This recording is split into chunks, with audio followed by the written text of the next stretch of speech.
A very good morning, a very good afternoon to all of you, and I welcome you again in another session of biology class.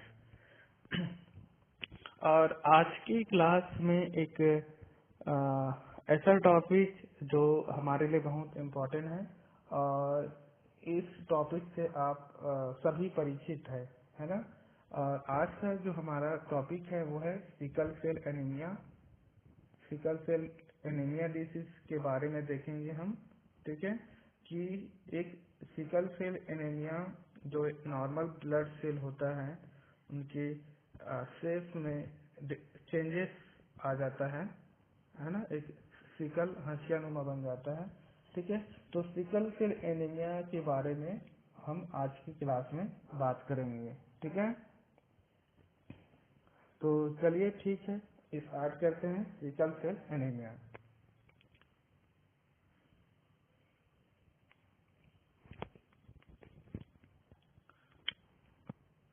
ठीक है, तो sickle cell disease जो होता है, ठीक है, इसका हम शुरुआत पहले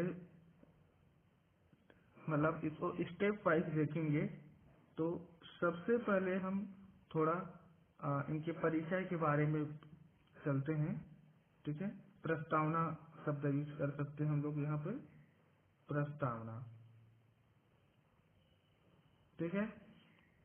तो सिकल सेल एनीमिया लगभग बहुत सारे कंट्रियों में ये शुरुआत हुआ है। जनरली मनुष्य की जो ह्यूमन की जो उत्पत्ति जो हुआ है, ठीक है, वो अफ्रीका महाद्वीप से हुआ है ना। तो यहाँ अफ्रीका से ही ये शुरुआत हुआ है, क्योंकि मनुष्य के जो पूर्वजों की जो उत्पत्ति है वो अफ्रीका महाद्वीप में हुआ है। तो ये अफ्रीका में सबसे ज्यादा वहाँ पे पाए जाते हैं, ठीक है। वही हम भारत की बात करें, है ना, तो इंडिया जो है, भारत जो है इंडिया, ठीक है। तो इंडिया के कुछ राज्यों में जैसे कि हमारा छत्तीसगढ़ हो गया, फिजी, ठीक है, मध्य प्रदेश हो गया, एमपी, और उड़ीसा उड़ीसा है, ठीक है, और झारखंड हो गया, महाराष्ट्र हो गया, ठीक है, और गुजरात हो गया, और आंध्र प्रदेश हो गया, ठीक है, आंध्र प्रदेश हो गया, तेलंगाना हो गया, तेलंगाना, ठीक है, केरल, कर्नाटक, ये 36 भारत के कुछ राज्य है जहाँ पे ये सिकल सेल एनीमिया, ठीक है, सिकलिंग भी कहा जाता है, ये इन राज्यों में प्रमुखता से ये पाए जाते हैं, ठीक है। और यदि हम यही बात छत्तीसगढ़ की बात करें, है ना, हम छत्तीसगढ़ में हैं तो हम छत्तीसगढ़ की बात करें तो छत्तीसगढ़ में छत्तीसगढ़ के जो टोटल पर्सन जो है, ठीक है, तो छत्तीसगढ़ में लगभग इसका जो मात्रा है वो 10% पाया जाता है, ठीक है। 10%, 10% लोगों में ये है। लेकिन यदि हम किसी जाति की बात करें, ठीक है, तो जो किसी भी जाति की बात करें तो इस जाति में लगभग 30 से लेके 40% जो लोग हैं उनमें ये सबसे ज्यादा आपको मिलेगा, ठीक है। और ये जो सिकलिंग जो है, अधिकतर यदि जाति की शब्द यूज किए हैं तो ये जो एसटी जो होते हैं और ये जो ओबीसी जो होते हैं, ये दो ऐसे जाति है जहाँ पर ये डिसीज सबसे ज्यादा पाए जाते हैं, ठीक है। और छत्तीसगढ़ में जो सबसे ज्यादा ओबीसी में जो सबसे ज्यादा प्रभावित है वो आप जानते हैं कि जो साहू और जो वर्मा जो है, ठीक है। तो साहू और वर्मा ये जो छत्तीसगढ़ के ओबीसी जाति है, यहाँ पर ये दोनों में सबसे ज्यादा ये केस देखा गया है, ठीक है। तो जातियों में 30 से लेकर 40% छत्तीसगढ़ में ये पाए जाते हैं। एसटी में अधिकतर जंगली इलाके में रहते हैं ये, तो वहाँ पर इनका केस यहाँ पर भी देखा जाता है, ठीक है, देखा गया है, ठीक है। तो क्योंकि जय विकास देखो यहाँ पर आने का जो मेन जो कारण है, ठीक है, हम जानते हैं कि जब हम जैव विकास पढ़ रहे थे, है ना, हम जब जैव विकास पढ़ रहे थे तो जैव विकास के दौरान हमने देखा कि जो सिकल सेल जो जीन होता है, ठीक है, सिकल सेल जीन, ठीक है, जैव विकास के दौरान हमने देखा था, हमने जब अध्ययन किया तो देखे कि जो सिकल सेल जो जीन होता है, मैंने बताया कि अफ्रीकी जो पूर्वजों में ये उत्पन्न हुआ था, और साथ में इनमें एक गुण पाया जाता है कि वो मलेरिया प्रतिरोधी होता है, ठीक है, क्या होता है, मलेरिया प्रतिरोधी, ठीक है, मलेरिया प्रतिरोधी गुण के कारण ये सबसे ज्यादा जो मलेरिया ग्रस्त जो क्षेत्र होते हैं वहां पर ये तेजी से फैल गया, है ना, तो तेजी से फैल गया तो फैलने की वजह से ये जो जंगलों में रहने वाले जो आदिवासी लोग हैं उनमें ये पहुंचा, ठीक है। चलिए, तो अब पहुंचते हैं हम इनके सीधा अब आ जाते हैं सिकल सेल पे, मेन पॉइंट पे अब आते हैं कि ये क्या होता है, ठीक है। तो पहले एक चीज और बता देता हूँ, इनका खोज कहाँ हुआ, ठीक है। तो इसका जो खोज है वो 1910 में, ठीक है, 1910 में अमेरिका के एक डॉक्टर है, ठीक है, 1910 में अमेरिका के एक डॉक्टर था, डॉक्टर, ठीक है, उनका जो नाम था वो था जेम्स जेम्स हैरिक, ठीक है। तो 1910 में अमेरिका के डॉक्टर जेम्स हैरिक ने इसका पहली बार उसी समय 1910 में इनका खोज हुआ, ठीक है। अब आ जाते हैं कि सिकल सेल डिसीज क्या है, ठीक है। तो सिकल सेल जो डिसीज होता है, हम जानते हैं कि ब्लड की बात करें, ठीक है, तो एक्चुअली जो सिकल सेल जो डिसीज होता है एक जेनेटिक डिसऑर्डर होता है, ठीक है, जेनेटिक डिसऑर्डर, ये एक अनुवांशिक विकार होता है। इस अनुवांशिक विकार में क्या होते हैं, व्यक्ति के जो हीमोग्लोबिन होता है, ठीक है, व्यक्ति के जो हीमोग्लोबिन जो होता है उस हीमोग्लोबिन का जो आकार होता है, हम जानते हैं मनुष्य में हीमोग्लोबिन का आकार जो होता है वो ओ आकार का होता है, ठीक है, लेकिन उनके जीन में परिवर्तन होने की वजह से, गुणसूत्र में चेंजेस होने की वजह से इनका जो ओ वाला जो शेप होता है वो एस शेप हो जाता है, ठीक है, क्या हो जाता है, एज सेफ हो जाता है, और एज सेफ हुआ मतलब इनके जीन में क्या हो गया, परिवर्तन हो गया, ठीक है। तो जीन में जो परिवर्तन जो हुआ, ठीक है, जीन में जो परिवर्तन हुआ, ठीक है, अब उस जीन में परिवर्तन को हम यूज करते हैं उत्परिवर्तन, ठीक है। तो ये उत्परिवर्तन जो हुआ वो आरबीसीएस के जो आकार, जो गोल आकार होता है उनमें परिवर्तन, हीमोग्लोबिन के जीन में क्या हुआ, वहां पर उत्परिवर्तन हो गया, ठीक है, और उत्परिवर्तन होने की वजह से वहां पर असामान्य रूप से हीमोग्लोबिन वहां पे बनने लगा, ठीक है। ये जो डायग्राम है इस डायग्राम में आप देख सकते हैं, ठीक है, ये देखिए यहाँ पर ये जो नॉर्मल ब्लड सेल है, ये normal red blood cell section में यहाँ पर नॉर्मल एक हीमोग्लोबिन होता है, और यहाँ पर आप देख सकते हैं कि इस आरबीसीएस का जो शेप है यहाँ पर, ठीक है, ये गोल नुमा ओ आकार में ये होता है, ठीक है, लेकिन इनमें परिवर्तन जब हुआ तो इनमें बहुत सारे परिवर्तन देखने को मिला। इनका जो शेप होता है एक एस आकार में हीमोग्लोबिन चेंज हुआ, लेकिन इनका जो ब्लड का सेल होता है एक सी के आकार में, ठीक है, ये जो सी का आकार होता है अर्धचंद्र के रूप में इनमें परिवर्तन आया, और इनमें जो सेल्स देखिए, जब ये ओ आरबीसीएस जब ओवल आकार में था, ओ की शेप में था, तो ये एकदम फ्री ब्लड वेसल्स में ये एकदम स्वतंत्र रूप से ये फ्लो करता है। ठीक है, लेकिन जैसे ही इनमें चेंजेस हुआ, ये इनका जो ब्लड जो सेल्स हुआ, जब इस अर्धचंद्र आकार या हंसियानुमा जब संरचना हुआ, तो ये स्टिकी फॉर्म में हो गया। वो थोड़ा सा स्टिकी का मतलब होता है चिपचिपा नुमा हो जाता है, चिपचिप। ठीक है, तो वो जो सेल्स जो होता है वो ब्लड वेसल्स जो होते हैं उसको ब्लॉक कर देते हैं, और ब्लॉक करने की वजह से जो ब्लड जो होता है वो फ्लो नहीं कर पाता इन ब्लड वेसल्स में। ठीक है, तो जब ब्लड वेसल्स में फ्लो नहीं कर पाता, तो यहाँ पर जो ऑक्सीजन जो कैरी करता है, ठीक है, ऑक्सीजन कैरी करने की जो क्षमता होती है, ठीक है, ऑक्सीजन कैरी करने की जो एबिलिटी होती है वो कम होती है।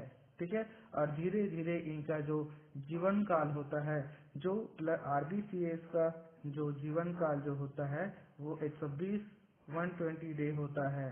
ठीक है, लेकिन धीरे धीरे में इनमें ऑक्सीजन, हीमोग्लोबिन में ऑक्सीजन कैरी करने की क्षमता जब कम हुआ, तो ये जो सिकल सेल, ठीक है, जो सिकल सेल जो था, इनका जो सेल का जो काल है वो 1 से 20 डे हो गया। ठीक है, तो बहुत कम समय है। ठीक है, 10 से 20 दिन में कमी हो गया इनमें, तो इनमें ऑक्सीजन करने की जो कैरी है वो कम हो गया है ना। तो इसके वजह से, ठीक है, 10 से 20 दिन हो गया है ना, तो इस कारण से इस रोग से, ठीक है, सिकल सेल जो डिसीज है, इस रोग से पीड़ित जो भी पर्सन होता है, ठीक है, उनके जो खून होता है, जो ब्लड होता है, इस खून में क्या हुआ, ऑक्सीजन जो O2 जो होता है वो क्या हुआ, ऑक्सीजन की कमी हो गया। ठीक है, ऑक्सीजन की कमी। ठीक है, तो जहाँ पर ऑक्सीजन की कमी हो रहा है, आरबीसीएस की कमी हो रही है ना, तो इसी को कहा जाता है एनीमिया कहा जाता है। ठीक है, ब्लड में आरबीसीएस में ऑक्सीजन की कमी होना या आरबीसीएस की कमी होना, ठीक है, ये होता है एनीमिया होता है। और इसका मेन जो कारण होता है वो हीमोग्लोबिन का O2 के कैरी करने की क्षमता कम हो जाती है, जिसके वजह से जो रोगी होता है उनमें क्या आता है, थकान आता है, वो सांस लेने में तकलीफ होती है, उनको थकान महसूस होता है। ठीक है, और यहाँ पर एक और बता दूं कि यहाँ पर जो मेन कारण जो होता है, एक और जो पॉइंट है, यदि एक जीन होता है, ठीक है, एक जीन जो हीमोग्लोबिन की जो जीन होती है, ठीक है, तो हीमोग्लोबिन के जो जीन होते हैं हम जानते हैं गुणसूत्र होते हैं। तो यहाँ पर मनुष्य के जो गुणसूत्र का जो 11वां नंबर के जो गुणसूत्र होता है, ठीक है, 11 नंबर के जो गुणसूत्र जो होता है जीन में, वहाँ पर उपस्थित जो हीमोग्लोबिन होता है, ये जो हीमोग्लोबिन जो होता है, एचबी हीमोग्लोबिन, इनके जो बीटा जो चेन होता है, ठीक है, जो बीटा चेन होता है, इसी बीटा चेन में ही क्या होता है, इनमें म्यूटेशन होता है। ठीक है, क्या होता है, म्यूटेशन होता है, जिसके वजह से यहाँ पर क्या हो जाता है, ऑक्सीजन कैरी करने की जो क्षमता होती है वो कम होती है। ठीक है, तो ये जो जीन में परिवर्तन हुआ है, ठीक है, क्या हुआ है, जीन में परिवर्तन होने की वजह से हुआ है। और ऐसे जीन में परिवर्तन हो रहा है तो ये क्या करेगा, एक पीढ़ी है, ये एक पीढ़ी है, ठीक है, और एक पीढ़ी से ये जहाँ चलेगा दूसरे पीढ़ी में ये चले जाते हैं। ठीक है, तो इस तरह से ये जो रोग को क्या कहते हैं, आनुवांशिक रोग कहा जाता है। ठीक है, सिकल सेल जो रोग होता है एक आनुवांशिक रोग होता है। याद रखना, मैंने पहले ही बताया था, जेनेटिक डिसऑर्डर या जेनेटिक डिसीज होता है ये। ठीक है, सिकल सेल जो एनीमिया जो होता है। ठीक है, और यहाँ पर हम जेनेटिक की बात कर रहे हैं, है ना, तो जेनेटिक की बात कर रहे हैं तो सीधा यहाँ पर हम जेनेटिक की बात कर रहे हैं, तो यहाँ पर जेनेटिक वाले जो पार्ट है उसको हम यहीं पे कवर कर लेते हैं। ठीक है, और यहाँ पर हम देखते हैं कि सिकल सेल, ठीक है, सिकल सेल ट्रेट एक शब्द होता है। ठीक है, सिकल सेल ट्रेट। ठीक है, तो सिकल सेल जो ट्रेट होता है ऐसे व्यक्ति बोल सकते हैं। ठीक है, इसको मैं डिफाइन लिख देता हूँ यहाँ पर। ठीक है, ऐसे व्यक्ति, ऐसे व्यक्ति जो माता पिता से एक सामान्य और दूसरा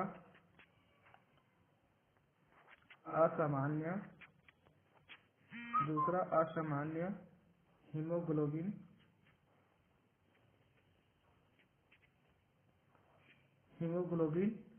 जीन प्राप्त करता है। क्या प्राप्त करता है? जीन प्राप्त करता है, उसे ही कहते हैं। ठीक है, तो मैंने क्या बोला कि जो सिकल सेल जो ट्रेट जो होता है, तो सिकल सेल ट्रेट में क्या होता है, एक व्यक्ति जो माता पिता से, ठीक है, एक व्यक्ति जो माता पिता से एक सामान्य और दूसरा असामान्य होता है और हीमोग्लोबिन से एक जीन प्राप्त करता है, तो उसे ही सिकल सेल ट्रेट कहा जाता है।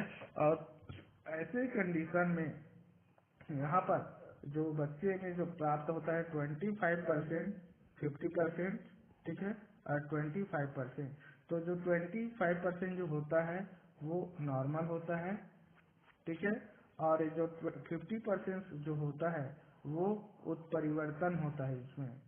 ठीक है, उत्परिवर्तन होता है। और ये जो 20% जो होता है, ये दोनों उत्परिवर्तित एचबी जीन होता है। एचबी जीन ये दोनों होता है। ठीक है, इसको और आगे समझने के लिए आप यहाँ पर एक डायग्राम है जो मैं आपको दिखा देता हूँ। ठीक है, कहाँ चला गया, चलिए, तो यहाँ पर एक डायग्राम लेके हम आपको यहाँ पर पूरा एक्सप्लेन करते हैं।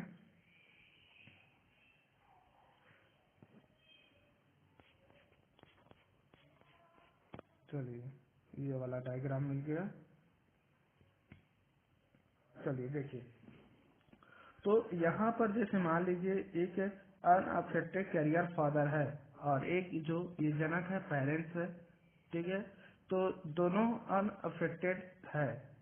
ठीक है, जैसे मैं यहाँ पर इसको मैं ऑलरेडी यहाँ पर मैं अलग से बता देता हूँ कि डायग्राम दिखा दूंगा। जैसे कि मान लीजिए ये जो पेरेंट्स जो है, ठीक है, ये जो पेरेंट्स जो है, मान लीजिए इनका कैपिटल आर स्मॉल आर है।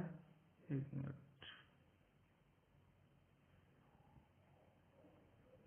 चलिए, मान लीजिए ये मेल है, ठीक है, और ये फीमेल है। ठीक है, इनके पास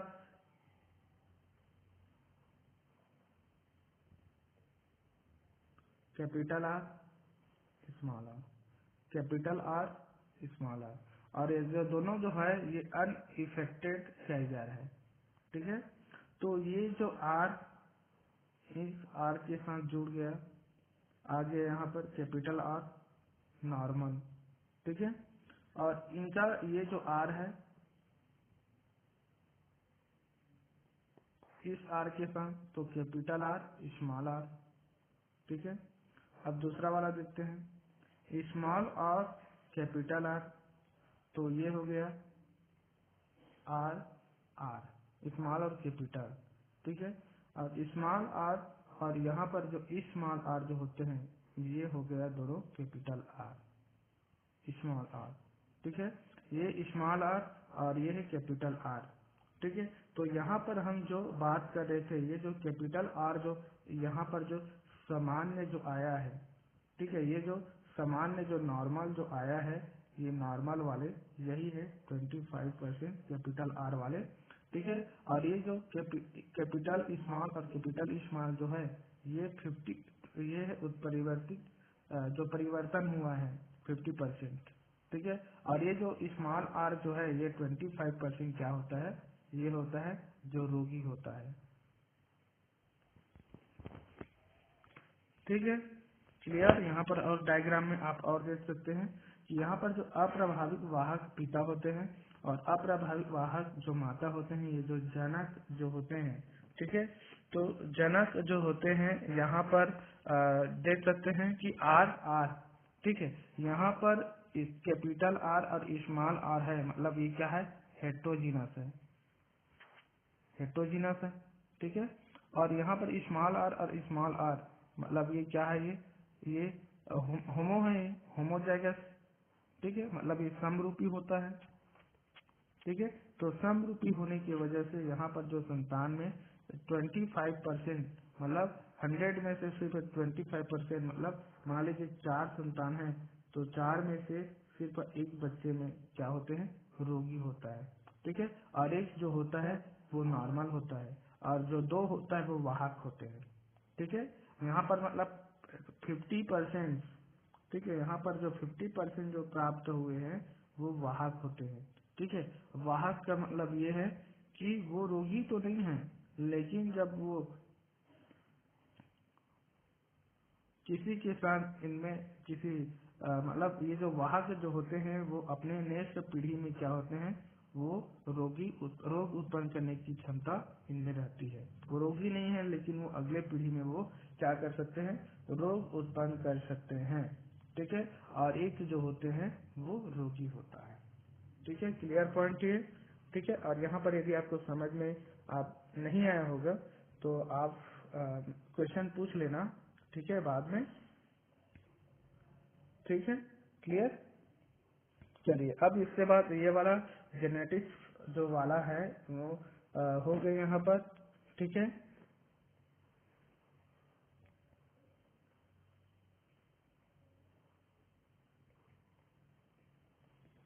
चलिए अब आगे मैं आपको लेके चलता हूँ,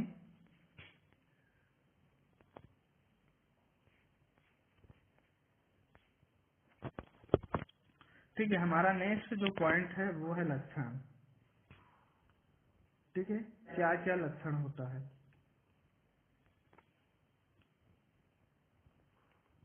ठीक है।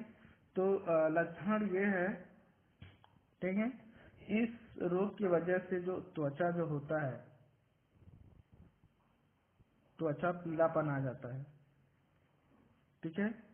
आंख जो होता है वो क्या हो जाते हैं, सफेद हो जाता है, ठीक है। तीसरा पॉइंट ये है कि जो हमारा हाथ पैर जो होता है, हाथ और जो पैर होते हैं, हाथ पैरों में क्या आ जाता है, सूजन आ जाता है और दर्द होने लगता है, सूजन और दर्द होने लगता है, ठीक है। हाथ पैरों में सूजन होना भी ये भी एक एनीमिया का लक्षण है, याद रखना, ठीक है। साथ ही ब्लड क्लॉटिंग में प्रॉब्लम होता है, क्या होता है, जो ब्लड क्लॉटिंग जो होता है, इस ब्लड क्लॉटिंग में समस्या आती है, ठीक है। साथ ही O2 कोशिकाओं के पास ऑक्सीजन नहीं पहुंच पाता, ठीक है। नेक्स्ट पॉइंट ऑलरेडी बताया था, थकान लगता है, ठीक है। थोड़ा सा भी काम करना या कहीं का भी चलने की वजह से क्या होता है, थकान होने लगता है, ठीक है। तो यहाँ पर हमने अभी तक देख लिया कि सिकल सेल एनीमिया क्या होते हैं, कैसे हुआ, कारण क्या था, देख लिया हमने। अब इसके बाद चलते हैं कि इस जो रोग है,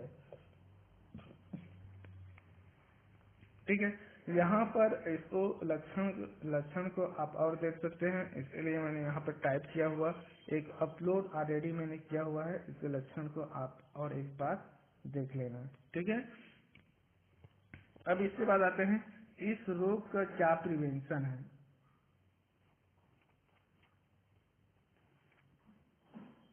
ठीक है। तो इस रोग के प्रिवेंशन के लिए सबसे पहले हमको नियमित रूप से क्या करना चाहिए, टेस्ट होना चाहिए, ठीक है, मतलब जांच, आपको जांच कराना पड़ेगा, ठीक है। और ये जांच हमारे लिए बहुत ही इम्पोर्टेंट है, क्योंकि जांच कब कराना है, तो जांच जो कराना है वो 2 कंडीशन में जांच कराना बहुत ही इम्पोर्टेंट है हमारे लिए। पहला जो कंडीशन जो है वो होता है शादी से पहले,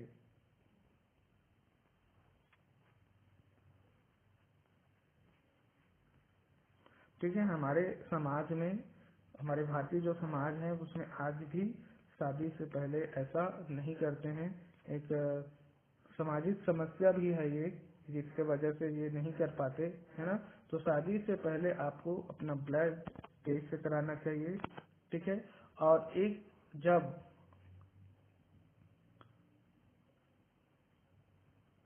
सेकंड जो कंडीशन है वो है प्रेगनेंसी, ठीक है। आप प्रेगनेंसी का प्लान बना रहे हैं, ठीक है, फैमिली प्लानिंग कर रहे हैं। तो फैमिली प्लानिंग जब कर रहे हैं तो उसके कराने से पहले, ठीक है, प्रेगनेंसी जो स्टेज होते हैं उन स्टेज से पहले, आपकी प्लानिंग से पहले एक बार आपको ये ब्लड टेस्ट कराना चाहिए, ठीक है। तो ब्लड टेस्ट कराना इम्पोर्टेंट है, क्योंकि इसके वजह से बहुत सारे यहाँ पर समस्या उत्पन्न होती है। और समस्या सिर्फ यहीं पे उत्पन्न नहीं होती है, क्योंकि आप जानते हैं बहुत सारे जो फैक्टर्स डिपेंड करते हैं, RH पॉजिटिव हो गया, RH नेगेटिव जैसे फैक्टर्स होते हैं। इन कंडीशन में भी, ठीक है, इस कंडीशन में भी लोगों में बहुत सारी प्रॉब्लम्स उत्पन्न होती है, ठीक है। क्योंकि हम जब RH फैक्टर जब पढ़ रहे थे तो उस समय हमने बहुत सारे देखे थे वहाँ पे प्रॉब्लम।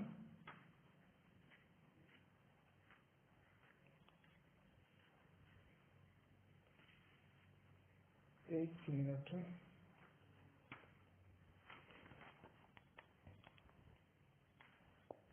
ठीक है। तो RH फैक्टर जब हम पढ़ रहे थे वहाँ पर, ठीक है, क्योंकि प्रेगनेंसी के दौरान बहुत सारी समस्याएं उत्पन्न होती है ना। तो RH पॉजिटिव यहाँ पर बहुत सारे डिपेंड करते हैं ये भी, ठीक है। जैसे कि मान लीजिए यहाँ पर ये पॉइंट लाए हैं तो इसको मैं क्लियर कर ही लेता हूँ,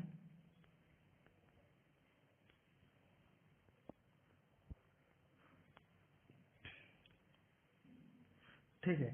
तो जैसे कि मान लीजिए ये फादर है और ये मदर है, ठीक है, और ये है चाइल्ड, ठीक है। तो मान लीजिए ये RH प्लस है और ये RH माइनस है,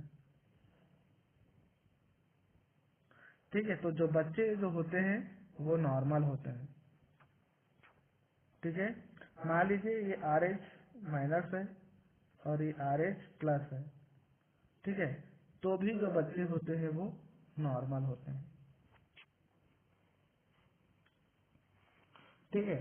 तो समस्या कहाँ पे आती है, मान लीजिए ये RH माइनस है और ये भी RH माइनस है, तो भी इस कंडीशन में नॉर्मल ही होता है, ठीक है।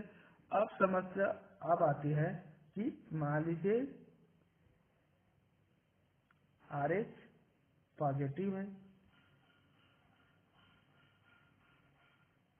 ठीक है, और पहला RH पॉजिटिव है, फिर RH माइनस है, ठीक है। तब इस कंडीशन में ये जो सेकंड टाइम्स में होता है ना, सेकंड टाइम्स में यहाँ पर जो चाइल्ड जो होते हैं उसमें RH प्लस ये जब आता है तो यहाँ पर डिसीज हो जाता है, जिसे कहा जाता है एरिथ्रोब्लास्टोसिस कहा जाता है, ठीक है। तो ये वो डिसीज है इरिथ्रोब्लास्टिस, ठीक है। यहाँ पर एक और शब्द जोड़ा जाता है फिटेलिस शब्द यहाँ पर, ठीक है। एक और शब्द है जिसे कहा जाता है फिटेलिस, ठीक है। तो ये वो रोग है जिसके वजह से बच्चे जो होते हैं, सेकंड बच्चे की मृत्यु होने या गर्भपात एबॉर्शन होने की संभावना होती है। तो बहुत ऐसे कारण है जिसके वजह से ये टेस्ट कराना बहुत ही इम्पोर्टेंट होता है, ठीक है। यदि महिला और पुरुष दोनों में से एक भी उसका इन्फेक्टेड है तो उनके होने वाले जो संतान है, ऑलरेडी हमने देखा कि 25% उनमें रोगी होने की संभावना होती है, ठीक है। तो ये वो कारण है जिसके वजह से आपको टेस्ट कराना है, ठीक है। तो यहाँ पर ऑलरेडी मैं यहाँ पर ये लिखा हुआ हूँ रोकथाम कैसे किया जाना है, ये सब आप एक बार इसको आप यहाँ पर स्किप करके आप इसको देख सकते हैं, ठीक है। चलिए अब इसके बाद हम आते हैं कि इसका उपचार। ठीक है, नॉर्मली इसका उपचार तो उपचार करना बहुत ही बोल सकते हैं कि एक बहुत बड़ी समस्या है।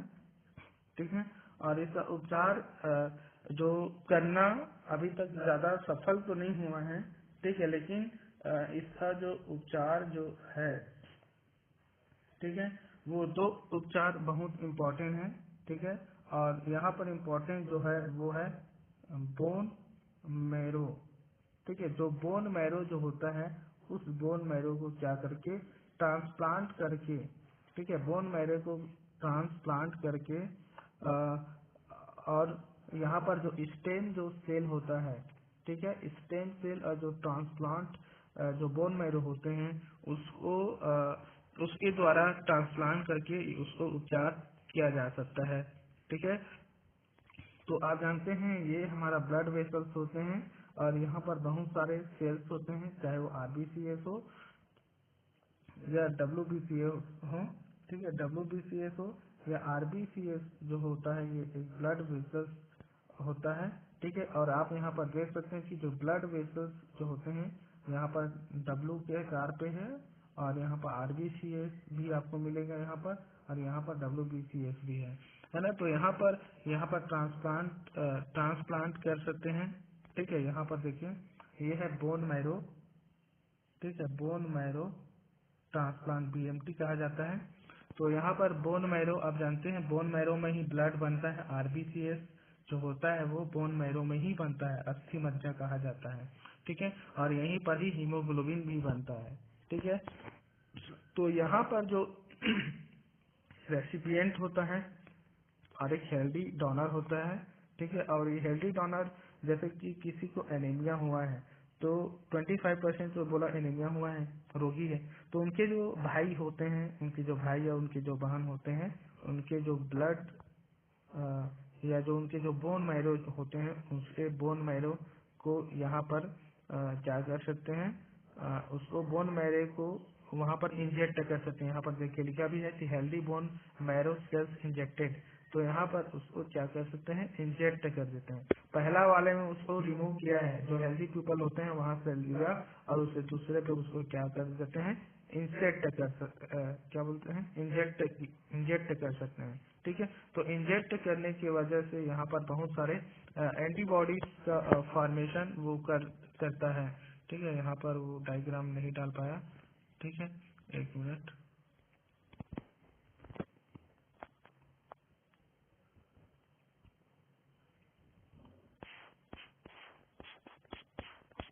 सॉरी, वो डायग्राम नहीं डाला हूँ।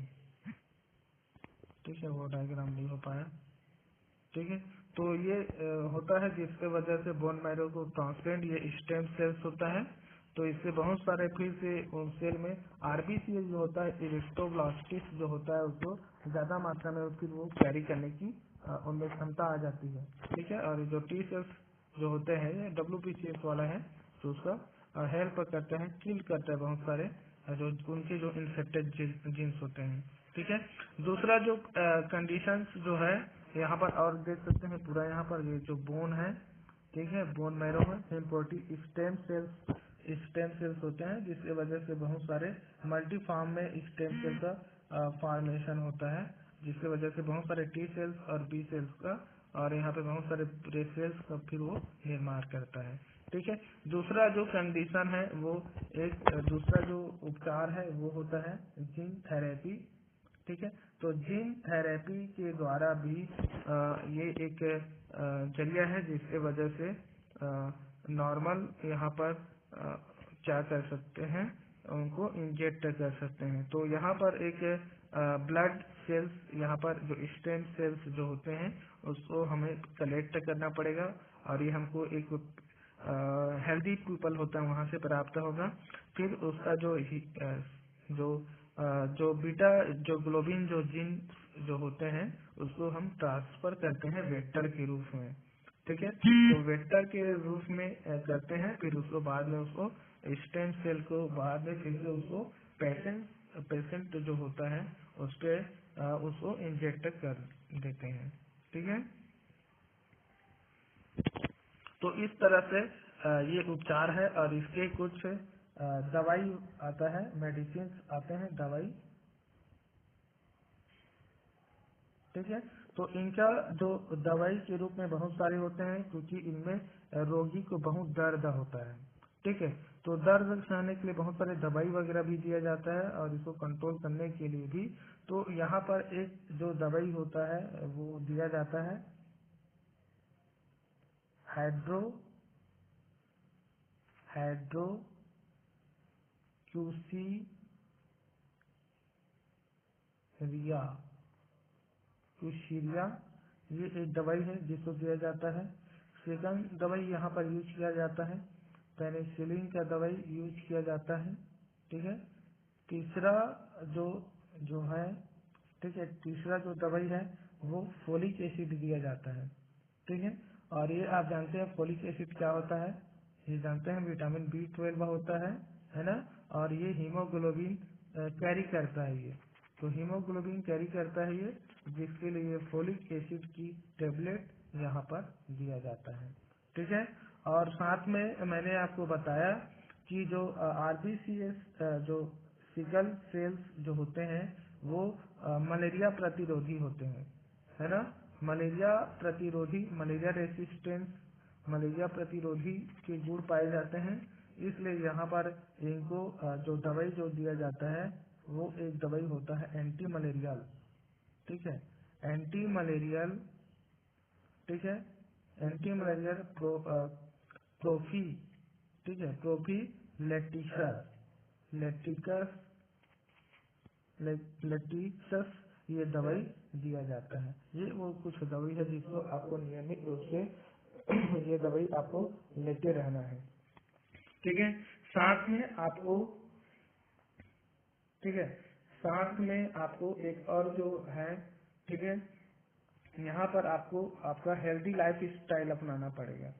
ठीक है, आपका जो लाइफ स्टाइल है वो हेल्दी लाइफ स्टाइल होना चाहिए।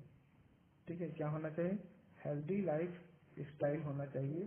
और हेल्दी लाइफ स्टाइल के द्वारा आप अपनाकर आप इसको कंट्रोल कर सकते हैं। साथ में आपको काउंसलिंग बहुत इम्पोर्टेंट है। ठीक है, काउंसलिंग जो होता है एक परामर्श होता है।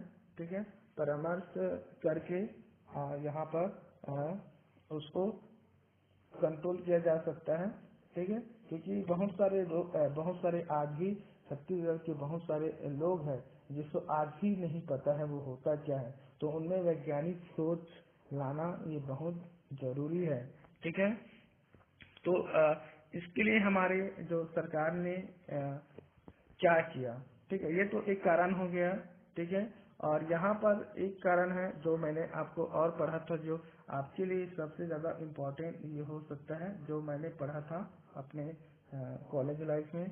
तो इसके लिए जो बेस्ट एग्जाम्पल जो होते हैं इसको कंट्रोल करने का और एक तरीका है जिसको वो जो होता है वो होता है इंटरकास्ट मैरिज कहा जाता है।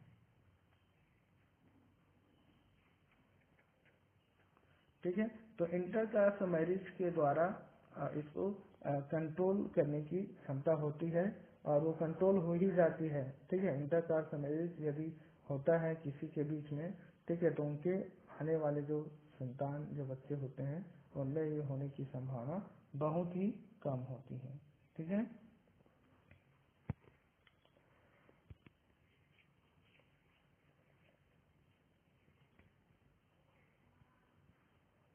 तो अब देखते हैं कि एक पॉइंट इम्पोर्टेंट कि हमारे सरकार ने क्या किया है। सरकार ने क्या किया, हमारे छत्तीसगढ़ सरकार की बात करें, छत्तीसगढ़ सरकार की बात करें तो 2013 में हमारे जो छत्तीसगढ़ सरकार ने 2013 में इसके लिए एक संस्थान बनाया है जिसे कहा जाता है सिकल सेल संस्थान छत्तीसगढ़। ठीक है, और ये रायपुर में है। ठीक है, कहाँ है ये, रायपुर में है। ठीक है, ये इम्पोर्टेंट पॉइंट। और एक इम्पोर्टेंट पॉइंट है कि वर्ड सिकल, ठीक है, word word sickle cell disease जो होता है ये 19 जून को मनाया जाता है। ठीक है, तो ये आपका ये जो टॉपिक है आपके क्लास के लेवल के हिसाब से ये टॉपिक मैंने आपको पूरा बता दिया, ठीक है। और फिर भी इसमें कुछ भी डाउट है या डाउट होगा तो आप पूछ लेना, ठीक है। Thank you.